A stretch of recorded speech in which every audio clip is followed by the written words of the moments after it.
Saudi আরবের আকাশে দেখা মেলেনি পবিত্র শাওয়াল মাসের চাঁদ। ফলে দেশটিতে এবছর পবিত্র রমজান মাস ৩০ দিনে পূর্ণ হচ্ছে। সেই হিসেবে আগামী শুক্রবার সৌদি আরবে মুসলমানদের অন্যতম প্রধান ধর্মীয় উৎসব পবিত্র ঈদ উল ফিতর উদযাপিত হবে। আজ বুধবার সন্ধ্যায় দেশটির সুপ্রিম কোর্ট ও জাতীয় চাঁদ দেখা কমিটি আংশিকভাবে এই ঘোষণা দিয়েছে। সংবাদ মাধ্যমগুলো জানিয়েছে, বুধবার সূর্যাস্তের পর সৌদি আরবের তুমাইর ও সুদাইরমান মন্দির থেকে চাঁদ দেখার চেষ্টা করেন জ্যেষ্ঠ জ্যোতির্বিজ্ঞানী ও সংশ্লিষ্ট কমিটির সদস্যরা। কিন্তু দেশের কোথাও পবিত্র হিলাল বা নতুন চাঁদের দেখা পাওয়া যায়নি। তাই নিয়ম অনুযায়ী ২৯ রমজানে চাঁদ দেখা যাওয়ায় বৃহস্পতিবার হবে রমজান মাসের শেষ দিন।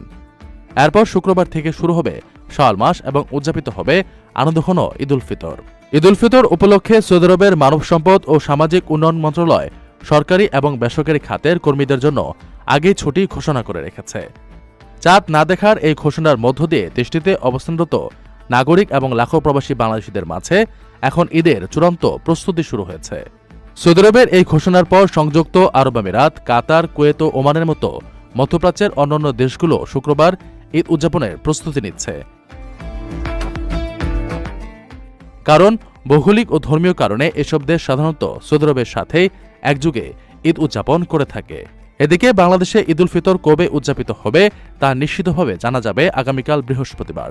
বাংলাদেশের আকাশে শাওয়াল মাসের চাঁদ দেখতে আগামীকাল সন্ধ্যায় ইসলামিক ফাউন্ডেশনের বাইতুল মোকাররম সভাকক্ষে বৈঠকে বসবে জাতীয় চাঁদ দেখা কমিটি। সাধারণত সৌদি আরবের একদিন পর বাংলাদেশে ঈদ উদযাপিত হয়। সেই অনুযায়ী শনিবার বাংলাদেশে ঈদ উল ফিতর উদযাপনের প্রবল সম্ভাবনা রয়েছে। প্রবাসীদের জন্য নির্মাণ হচ্ছে দেশের প্রথম স্মার্ট সিটি, যেখানে থাকছে স্কুল, মসজিদ, হাসপাতাল, সুইমিং পুল, হেলিপ্যাড, পাঠাগার, জিম, সুপারমার্কেট, শিশু পার্ক সহ সকল নাগরিক সুবিধা। মাত্র ৩০ লাখ টাকা বিনিয়োগে মিলছে আকর্ষণীয় ফ্ল্যাট। প্লাটিনাম ইনভেস্টরদের জন্য ঢাকা বিমানবন্দরে ভিআইপি প্রোটোকল সুবিধা। বিস্তারিত জানতে যোগাযোগ করুন স্ক্রিনে দেয়া হোয়াটসঅ্যাপ অথবা ইমো নাম্বারে।